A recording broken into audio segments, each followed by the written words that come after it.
As I was recording season 2 for Baraka Blueprint, one of the guests, Murrad, or more known as Tech with Murrad, was joining the podcast and he gave me a very insightful comment. We talked a lot about the importance of skill building, something that I have emphasized on and I've tried to deliver to my community and to my audience.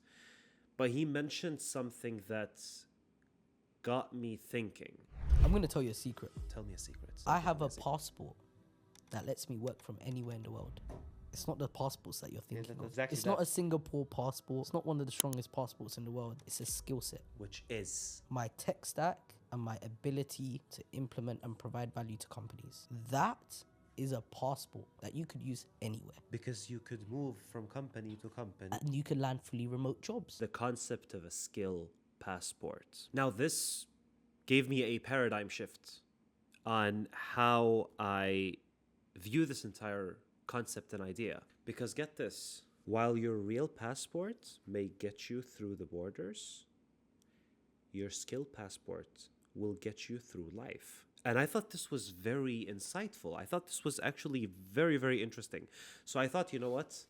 I'm going to share this with my audience and I'm going to share it with my thoughts. Because while most people are stressed thinking about the visas, thinking about the administrative processes because they want to move. They want to move to a different location. And while people are worrying about these tasks, this guy is building his skill passports. And he's building something that generates value, something that generates a net positive impact on the value of people around him. Because he built a passport that can get him to work from wherever he wants, to land fully remote jobs, something that is a dream for many people I know at least. Now, the best part is this: compared to the physical passports, you're waiting for permission. You're waiting for the time you're going to start the process until you get your physical copy. But your skill passports, you can start to build that right away. Okay, let's talk about this in a more practical sense.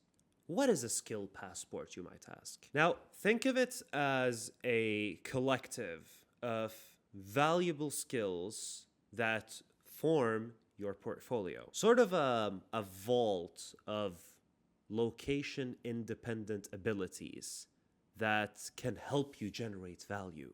And no, I'm not talking about certifications or degrees. Yes, they can help you a great deal. I'm talking about abilities that prove that you can actually perform the task. In other words, proven capabilities to solve real-life problems, be it for yourself or for your organization. Now, a skill passport has 3 layers. The first layer is your core skills, basically the technical stuff that you can do. Then you have the second layer, which is your soft skills, sort of the how. How do you perform these tasks? How do you execute the skill? And how are you with people? How do you work with your team? How do you communicate with and to your team? And the third layer is your network, which is basically who knows that you can perform the skill? Who knows that you can do this? Now, here's the amazing part about your skill passport. The more you build it, the more you spend time on it, borders are just suggestions. They're no longer barriers. Now, what do I mean by this is, while you can have your visas rejected, of course, you're still not inhibited by your lack of skill set. Because governments can't turn down your skill. And economic turndowns can't take away your expertise. Because you want your skill passport to be so valuable and so stacked that you end up becoming a required resource, a resource that organizations and people need. Like, think of it this way. You don't want to be in a situation where you need an organization or where you need a job or where you need a country.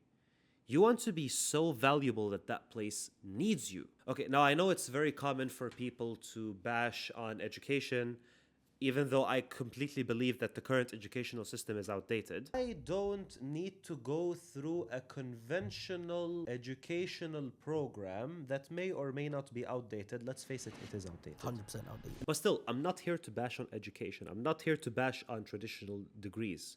People have them. It helps people. I completely understand.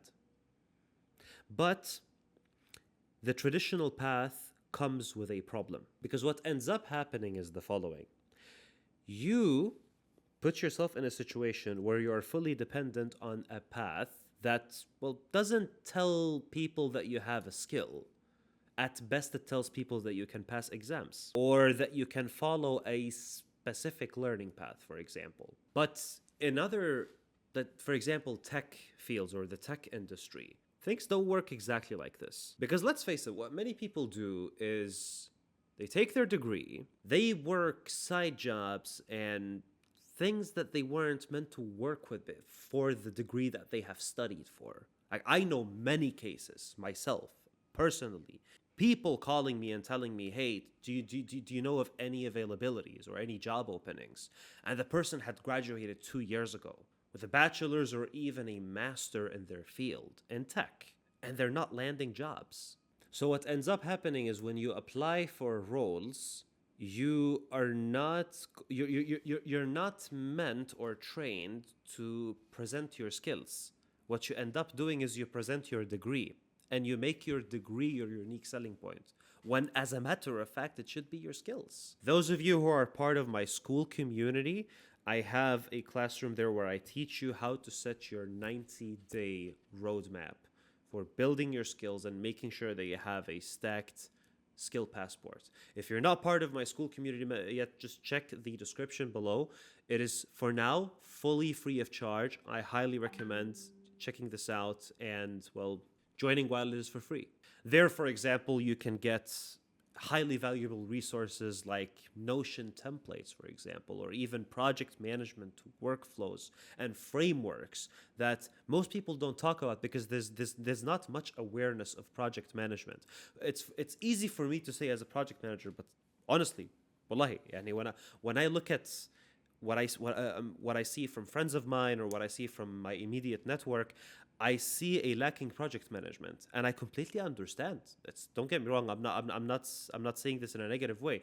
I'm saying this in a way that we could do better, and I think we will do better if we talk about this and if we address this. So I help you project manage your life, and if you feel like you're lacking in that, for example, you're missing tasks, you're missing deadlines, you're not really reaching your goals. If this is a problem for you, join my Skool community. Check the description, inshallah, and I will be very happy to welcome you with open arms. Now, back to the video. So beside the degree dilemma, you also have the job trap, which is if you were lucky enough to land a role, you're going to be tied to that role. Sort of like an ankle monitor around you. You're going to be tied to that employer. You're going to be tied to that job. You're going to be tied to that position, to that one country.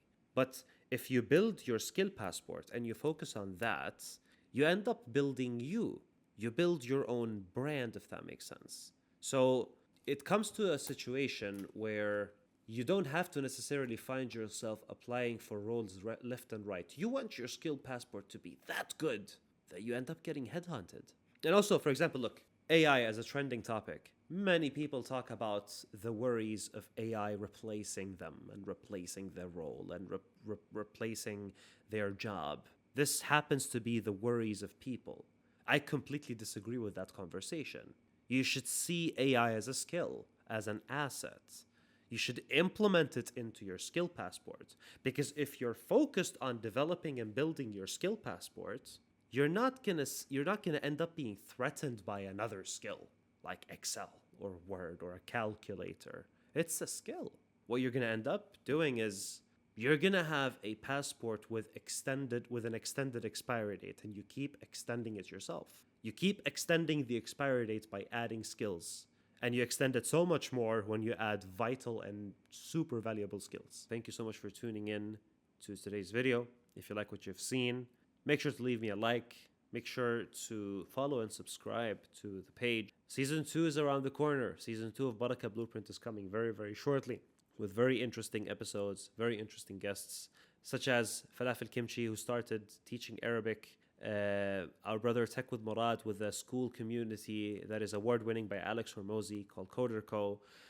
With brother Gabriel and some very insightful reminders about the Islamic household and current problems that the Muslim Ummah is tackling, and many more highly valuable guests. So tune into the Barakah Blueprint second season. I also want to tell you before I go that I have curated a free education course for you specifically. If you go to startyourhijra.com, you'll find a free course for you to build your blueprint that will, inshallah ta'ala, enable hijrah for you. I also have my free school community called the Hijrah Hackers. If you want to join, check the description and I'll be very, very happy to host you. Barakallah feekum wa jazakumullah khair. سبحانك اللهم وبحمدك أشهد أن لا إله إلا أنت أستغفرك وأتوب إليك. السلام عليكم ورحمة الله.